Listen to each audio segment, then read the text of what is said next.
My name is Dylan Harris. For 12 years, I believed I had a rather good perception of what constituted a successful life. I was 39 years old, married to Evelyn, my high school sweetheart, and a father to two remarkable children, Alex, who was 10, and Riley, who was 7. We resided in a snug suburban home just outside of Charlotte, North Carolina. I worked as a financial advisor at a respected firm, while Evelyn, at 38, was a marketing manager for a local enterprise. Our life, superficially at least, appeared idyllic. We had crafted a life that numerous people envied. A beautiful house, 2 healthy children, and no dearth of weekend barbecues with neighbors or family gatherings. I thought we had it all. But then, on a Friday evening, everything altered. It was merely supposed to be a simple dinner. Evelyn insisted that we go to this upscale restaurant in the city center to commemorate something she stated was special. I didn't query it overly much. Perhaps it was an anniversary I had overlooked or a work accomplishment. However, when we sat down at the quiet corner table, just the two of us, there was an obvious tension in the air. Evelyn, who was typically warm and chatty, scarcely spoke as the waiter poured the wine. Something was amiss. "Dylan, I need to talk to you about something," she said, pushing the wine glass aside. Her voice was flat, and her eyes avoided mine. I raised an eyebrow. "Sure, what's going on?" She hesitated, shifting in her chair as if carefully choosing her words. Then she slid an envelope across the table towards me. I stared at the envelope for a moment, uncertain of what I was looking at. The thick white paper, the neat handwriting on the front, nothing about it felt right. When I opened it, the words within struck me like a brick to the chest. Divorce papers. It was as if it were some sort of cruel joke. My mind simply couldn't process what was transpiring. Was this a misunderstanding? Had I committed something amiss? We'd had our share of fights, indeed, but divorce? How long had she been contemplating this? I lifted my gaze to Evelyn, yet she wouldn't meet my eyes. Her gaze was firmly fixed on the tablecloth, her fingers fiddling with the edges of the paper napkin. "Evelyn, what on earth is this?" queried, my voice cracking. She took a deep inhalation and finally met my gaze. "I've been seeing someone else, Dylan. For a year now. His name is Jeff."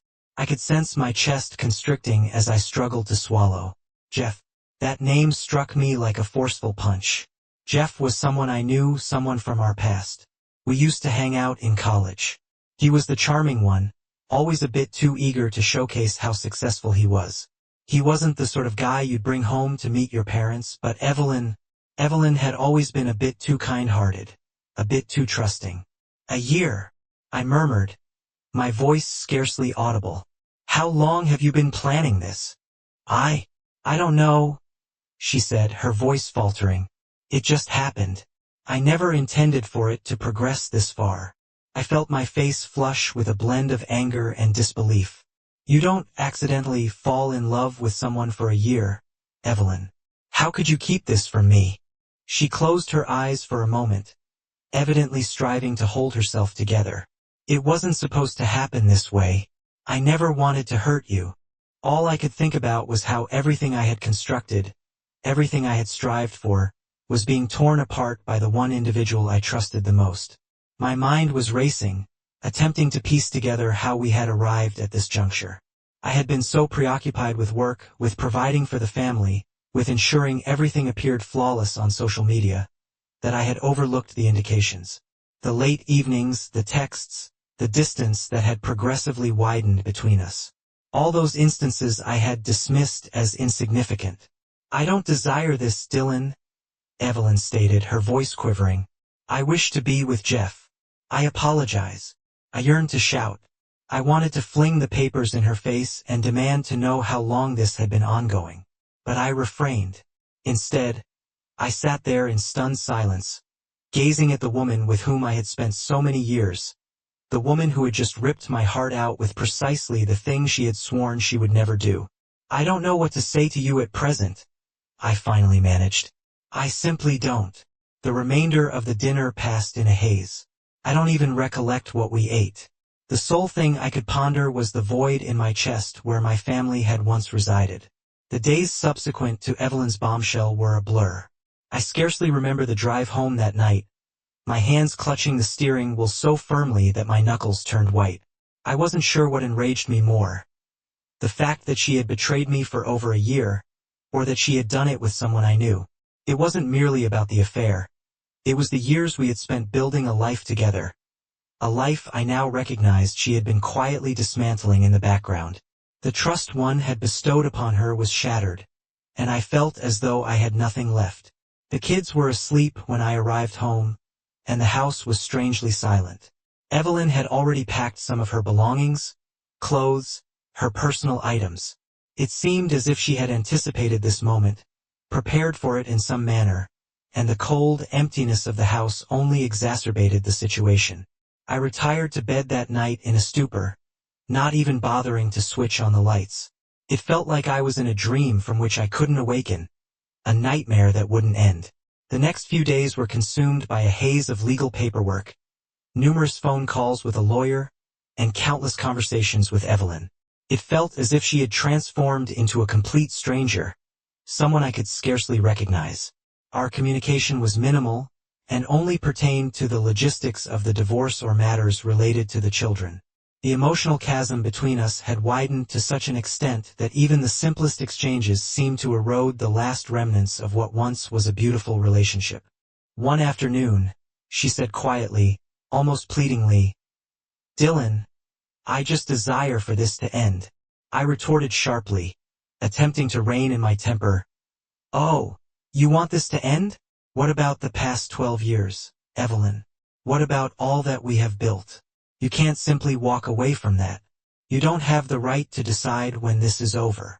She averted her gaze, her eyes clouded with guilt. "I never intended to hurt you." "Well, you did," I replied flatly. "And now I'm left here, attempting to make sense of all this. Of you. Of everything." She remained silent. There was nothing more she could say, and we both knew it. The days following that confrontation felt like a sluggish crawl through thick mud. I was drowning in a sea of confusion, anger, and disbelief. The thought of losing my family, and having to explain all this to the children, made me feel queasy. How would I convey to Alex and Riley that their mother was leaving? How could I even begin to explain such heartbreak to them? I reached out to Sam, a lawyer who had been a friend for years. He was aware of my situation and promptly offered to assist. I couldn't have asked for a better ally at that moment. He made the process of commencing the divorce legalities slightly less intimidating, yet it didn't alleviate the pain any easier. The paperwork seemed endless, and each time I glanced at the documents, it felt like the ultimate affirmation that everything I had known was slipping away. "They deserve better than this." Sam nodded. "And we'll make sure they get it. But you've got to be strategic. This isn't going to be easy." As if to prove his point, Evelyn's lawyer reached out shortly after, with a proposal for joint custody and her request for alimony. I was initially taken aback. Alimony? After all that she had done? It seemed like a slap in the face. However, I maintained my composure, relying on Sam's guidance to navigate through the negotiations. I wasn't going to allow her to get away with everything, and most definitely not Jeff either. A week later, I hired a private investigator. I required answers, and I needed them promptly. The thought of Evelyn running off with Jeff while he continued to deceive, swindle, and destroy everything in his path didn't sit well with me. I needed to know every aspect about him, his finances, his past, and anything that could be utilized to my advantage. I couldn't let him worm his way into my children's lives without precisely knowing what I was dealing with. When the investigator returned with his findings, I was astonished. Jeff had been conducting a shady business on the side, something that wasn't merely illegal but was actively harming people. His financial transactions were in disarray, and it turned out that he had quite a number of skeletons in his closet. I now had my leverage. With the assistance of Sam, we filed a motion for full custody. It wasn't just about me any longer. It was about safeguarding Alex and Riley from the instability that Jeff's presence would bring. But it wasn't only about the legal battle. As the weeks passed by, I found myself beginning to look inward. I was lost, yes, but I wasn't defeated. Somewhere in the midst of all the chaos, I discovered a glimmer of clarity. I started going to the garage more frequently, dusting off the tools I had neglected for years. Woodworking had always been a hobby of mine, something I had fallen out of love with over the years as life became busier. But now, as I spent hours in the workshop, I found peace in the steady rhythm of sanding, cutting, and shaping wood. It was therapeutic and grounding. A few custom shelves for the kids' room, a new coffee table for the living room. The act of creating something tangible once again felt truly good, something that was entirely mine. Gradually, I began to realize that I wasn't merely crafting furniture. I was constructing a new life for myself. It wouldn't be effortless, and it most certainly wouldn't happen in an instant, but for the first time in weeks, I sensed that I had a purpose anew. The reality of being a single father, however, was a heavy burden. Each morning, I would get Alex and Riley ready for school, ensure they had all they required, and then head off to work at the firm. The nights were spent on doing homework, preparing dinner, and striving to ensure they didn't feel the weight of the situation. But it was arduous. They could sense the tension. Alex had grown more reticent, and Riley had begun to ask questions about why Mommy wasn't at home as often.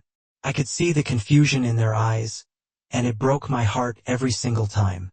One evening, as I tucked Riley into bed, she queried, "Daddy, is Mommy coming back?" I swallowed hard, suppressing the tears. "No, sweetheart. Mommy's not coming back." She nodded, her little face crinkled with worry. "But I miss her." "I know you do, kiddo. I miss her too." That was the toughest part. Explaining to my children that their mother had chosen someone else instead of them. But I constantly reminded myself that I was doing what was best for them, keeping them away from the mess that Evelyn and Jeff had created. I would do whatever it took to safeguard them. It had been months since the divorce papers were signed, and yet, it felt as though time had both flown and stood still. On the surface, matters seemed to be falling into place. Alex and Riley were adjusting to the new routine, and the lawyer had toiled unremittingly to secure the custody arrangement I desired. My woodworking hobby had blossomed into something more than just a form of therapy. But even as I checked off the boxes of this new life, there remained a vast chasm in my heart, one that I wasn't certain would ever be fully mended. The day I chose to wholeheartedly embrace the new me wasn't anything spectacular or especially remarkable. It was a serene Saturday afternoon, the sort where you feel the weight of all things: loss, heartbreak, the sluggish progress of moving forward, suddenly lifted from your shoulders. I had just completed a custom bookshelf for the kids, a piece I'd spent weeks planning and perfecting. Standing in the garage and surveying my work, I recognized something significant. I had finally made something solely for myself. When Evelyn left, I had thought my life was over. She was the love of my life, at least I had believed so. For a while, I had faulted myself for everything. I wondered what I had done wrongly, what I could have done differently. But the truth was, no amount of second-guessing would ever change the fact that she had picked Jeff over me and our family. And no amount of remorse would undo the past year of deception and betrayal. As I wiped the sweat from my brow, I took a deep breath, experiencing a sense of calmness wash over me. I wasn't the person I used to be, but that wasn't necessarily a bad thing. I had to accept that change was inevitable, even if it came through pain and loss. It was time to cease mourning what was gone and begin building something new. The kids came running into the garage, their laughter a sweet sound that brought me back to reality. They had been through so much, and I had tried my best to shield them from the worst of it. I could see the way Alex had matured in the last few months. He no longer sought comfort in his mother's absence but instead found it in his own quiet strength. Riley, on the other hand, was still more sensitive, still carrying the weight of her mother's disappearance in her own little way. But every day, I saw them healing piece by piece. It was a slow process, but we were doing it together. "Dad, is it done yet?" Riley asked, her eyes wide with excitement. "Can we put the books on it?" I smiled, wiping the dust from my hands. "Almost. It's gonna look great in your room. I just need to finish the last coat of varnish." Alex leaned against the doorframe, his arms crossed. "You're really turning this into a business, huh?" selling furniture and stuff. I chuckled. You could say that. It's not just a hobby anymore. I've had a couple of orders already. His eyebrows raised. Seriously? From who? From people who need custom furniture. Turns out, I'm not half bad at this. Well, when I'm rich and famous, I'll make sure to put in a good word for you, he teased. Yeah. Don't forget about your old man when you're signing autographs, I replied, rolling my eyes. The playful banter between us was a reminder that, even though the road ahead was still uncertain, we were moving forward together. I also knew that it was time to commence contemplating beyond the confines of this house, beyond merely subsisting. I couldn't perpetually immerse myself in woodworking and paperwork. I had to confront the future, not solely the present. And that's precisely when Lauren entered the picture. I encountered her through a mutual acquaintance, a single parent with whom I had grown close over the course of several months. Lauren was a mother of two, just like me, and had endured her own arduous divorce. She was in her late 30s, astute, and possessed a quiet strength that I found instantly captivating. We were both initially somewhat hesitant, uncertain if we were prepared to delve into the realm of dating anew. But after a few coffee outings, chatting about everything from our children to our struggles to simply persevering, it felt natural. The chemistry was undeniable, and for the first time in a long while, I discovered myself anticipating seeing someone. Lauren had this manner of making everything seem lighter. When she laughed, it was as if the burden of the world had momentarily lifted. We spent countless hours conversing, sharing our experiences of heartbreak and rebuilding. And in her, I located a kindred spirit. But more importantly, I found someone who understood the intricacies of being a single parent, the guilt, the struggle, and the joy of observing your children grow, even when you feel as if you're crumbling on the inside. It had only been a few months since Evelyn left. I certainly didn't desire for them to think I was rushing headlong into something or attempting to replace their mother. However, when I presented them to Lauren, I was astonished by how well they received her. Alex was initially more reticent, yet Riley warmed up to her rather swiftly. I believe she perceived in Lauren a woman who truly cared about me and aspired to be a part of our lives, rather than merely being some surrogate for their mother. It was still early on, but it felt right. But not all was plain sailing. There were occasions, particularly in the initial stages, when I would experience a twinge of guilt, as if I was being disloyal to Evelyn by moving forward. The first time Lauren kissed me, I nearly pulled away. But it was the first time in months that I had felt truly desired, and that sensation was addictive. Nevertheless, it wasn't effortless. I had to navigate the new dynamics of being a partner once again while balancing my role as a father. And while I was relishing the time spent with Lauren, I knew there were still profound wounds that required healing. "Dylan, are you okay?" Lauren inquired one evening after a quiet dinner. "I can tell something's bothering you." I hesitated, uncertain of how to explain it. It's still hard at times, you know? I keep pondering over the kids and how they're adjusting. And then I feel like I'm advancing too rapidly. Lauren took my hand across the table. "You're not moving on too quickly, Dylan.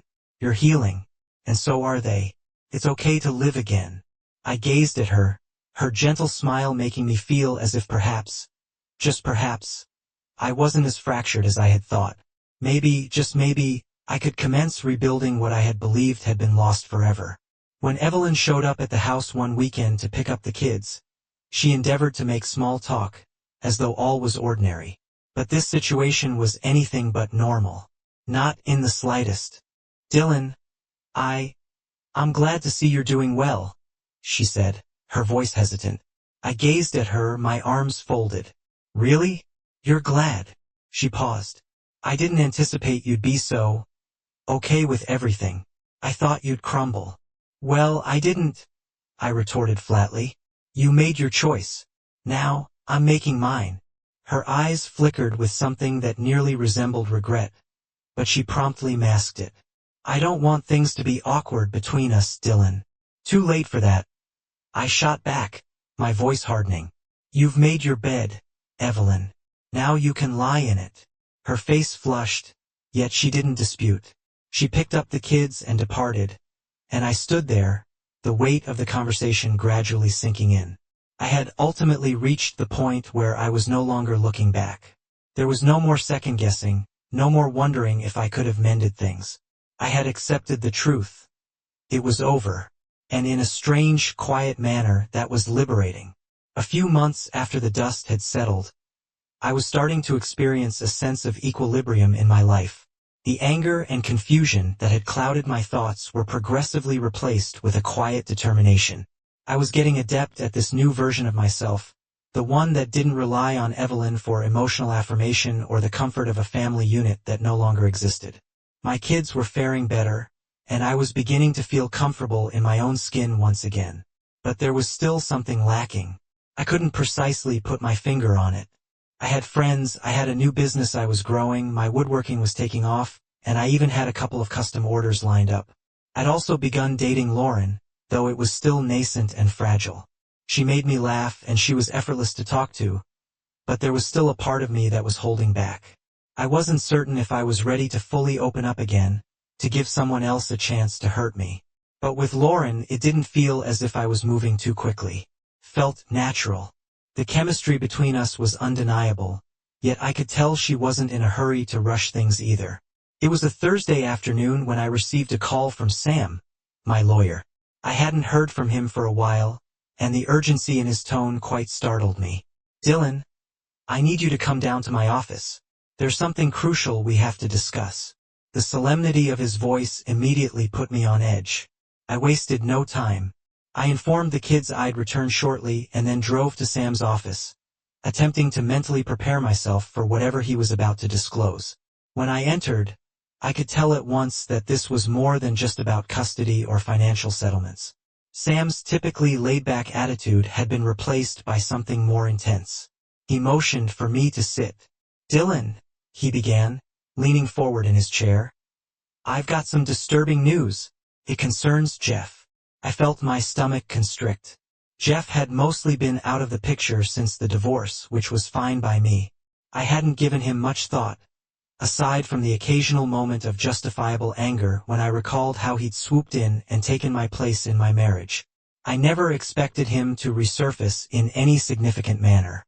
"What about him?" I asked, striving to mask the escalating tension in my voice. Sam slid a few papers across the desk. "Jeff has been operating a business covertly, and it appears that there are some serious fraud accusations. The man has been laundering money and defrauding investors. There is a plethora of shady goings-on." I stared at the papers, my mind whirling. "Are you serious?" Sam nodded. "I have a private investigator working on this. The evidence is still being amassed, but there is sufficient here to cause him discomfort. And if this becomes public knowledge, well, it is going to turn ugly." I leaned back in my chair, attempting to assimilate the news. My initial reaction was fury. Jeff had betrayed me once by getting involved with Evelyn, and now he was embroiled in something far worse. I could sense the familiar urge to seek revenge, to make him pay for all that he had done. But then something within me shifted. I was no longer that person.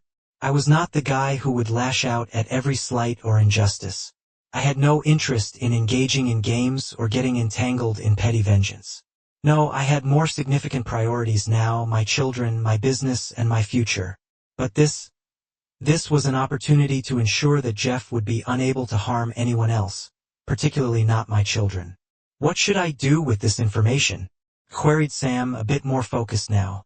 "You do what you have always done," Sam replied with a sardonic smile. "You fight. But this time, you fight smart." It was the first time in a while that I felt truly empowered, as if I was not merely reacting to circumstances but was actually taking charge of my life. There were numerous ways I could approach this.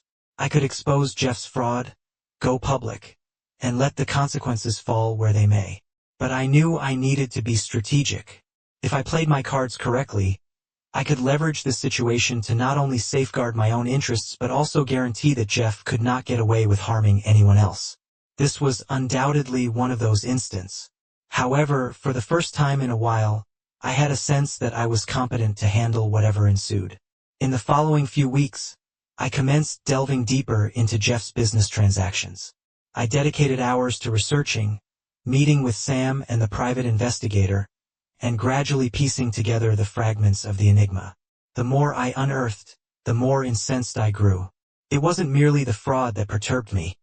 It was the fact that Jeff had managed to get away with this for such a long time. He'd been treating people like pawns in his petty game, and now it was time for him to confront the consequences. One evening, after a particularly exasperating day of sifting through an increasing amount of damning evidence, I received a communication from Lauren.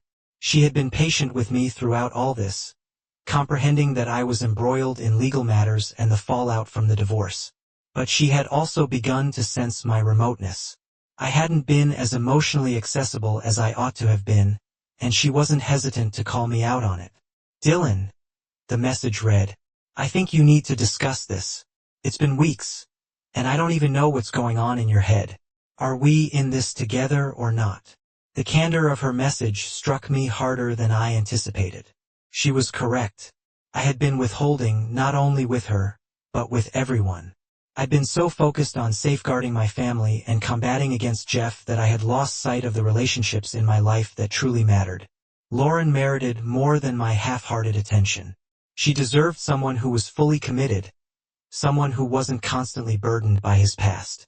My phone buzzed with her reply. "I know you are," she wrote, "but just don't forget about us while you're fighting your battles.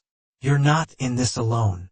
Reading those words, I came to realize how much I had been taking her for granted. Lauren wasn't merely a distraction from the turmoil. She was my partner, whether I was prepared to admit it or not. And if I were to progress, truly move forward, I had to be willing to open up to her, to allow her into this aspect of my life, even if it meant confronting the mess that was still swirling around me. The next day, I sat down with her over coffee, and for the first time in a long while, I related everything to her. Regarding the fraud, the investigation, the anger, and the frustration, I laid it all out. And as I spoke, I recognized how much I had been suppressing, how much I had been withholding from myself in an attempt to safeguard everyone else. But I no longer needed to bear the burden alone. Lauren was there, and perhaps, just perhaps, she could assist me in carrying it. "I'm sorry," I said after I finished. "I should have let you in on all this sooner." She smiled gently, her eyes brimming with understanding. "You don't have to apologize. But from now on, we face it together. Deal?" "Deal." And for the first time in a long while, I felt as if I was on the right track. My conversation with Lauren was truly a whirlwind. For the first time in months, I had a sense of finally attaining some clarity. The battle with Evelyn, the legal disputes, and the guilt, all of it had felt as if it were dragging me beneath the surface. But now, with Lauren by my side, the burden didn't seem as crushing. She was a stable presence, and I realized just how much I had previously taken her for granted. I still had a great deal of healing to undertake, yet I was no longer alone. However, life often has a curious way of throwing obstacles in your path precisely when you think things are starting to smooth out. It was a Friday when I received the call that would alter everything. I was in the workshop, sanding a piece of reclaimed wood for a custom shelf I had been commissioned to build. The aroma of fresh sawdust filled the air, and the rhythmic sound of the sander was oddly soothing. My phone buzzed in my pocket, and when I pulled it out, I saw it was Sam. "Dylan, I've got news," Sam said before I even had a chance to utter a greeting. "It's time." I stood up from my workbench and walked outside, attempting to keep my voice steady. "What do you mean, time?" "You need to prepare yourself," Sam said, his voice suddenly more solemn. "Jeff's been arrested. Federal charges. We've received confirmation that his entire operation is under investigation. This is no longer just a local matter. They're coming for him." My stomach clenched. The emotions I had suppressed came rushing back. The anger, the frustration, the feeling of being wronged. Part of me desired to feel satisfaction that Jeff was finally getting what he deserved. He had taken so much from me, and this seemed like justice, didn't it? But another part of me felt uneasy. The idea of my former best friend, someone who had been a part of my life for such a long time, facing serious charges felt surreal. "I'm saying this might not be over for you. You need to be ready for whatever comes next. I've got your back," But you need to take this seriously. Yeah, I'm taking it seriously, I muttered, more to myself than to Sam. Thanks for the heads up. I'll be in touch. I hung up, staring at the phone for a moment. My hands felt clammy, and my mind was racing. I walked back into the workshop and stood there, staring at the half-finished shelf, not really seeing it. The world had just shifted again, and now I wasn't just fighting for my kids, my business, or my future. I was fighting to stay out of a legal mess I had never asked for. But there was no turning back. I knew what I had to do. I took a deep breath, tried to steady myself, and then I pulled out my phone to text Lauren. She deserved to know what was going on, even if I wasn't sure how to say it. My fingers hovered over the keyboard as I struggled to find the right words. Lauren, I need to talk to you. It's about Jeff. Things just got a lot more complicated. I hit send, immediately regretting not explaining more, but it was all I could manage in the moment.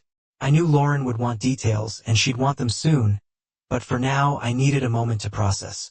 I couldn't let the chaos consume me again, not after everything I had fought to rebuild. The next few hours seemed to pass in a haze. I went about cleaning up the shop, yet my mind couldn't seem to focus on anything. Each time I attempted to settle into a task, my thoughts would rush back to Sam's words.